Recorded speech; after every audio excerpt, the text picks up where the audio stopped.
రాజ్యాంగంలో వేరే దేశాల రాజ్యాంగాల నుండి చాలా విషయాలు అరువు తీసుకోవడం జరిగింది. చాలామంది మన దగ్గర సొంతగా రాయగలిగే మేధావులు, విషయ పరిజ్ఞానం ఉన్నవాళ్ళు లేరా, వేరే దేశాల నుండి అరువు తీసుకోవాల్సిన అవసరం ఏముంది అని అనుకుంటూ ఉంటారు. ఇక్కడ గమనించాల్సిన విషయం ఏమిటంటే, ఉదాహరణకు మనం ఒక ఇల్లు కట్టాలని అనుకున్నప్పుడు అప్పటికే బాగా కట్టిన ఇళ్ళు దగ్గరగా వెళ్ళి పరిశీలిస్తాం.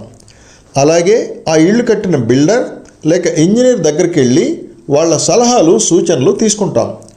అలాగే ఆయా ఇళ్లల్లో ఏ విషయాలు మనం కట్టాలనుకుంటున్న ఇంటికి అన్వయించుకోవచ్చు అని కూడా గమనిస్తాం.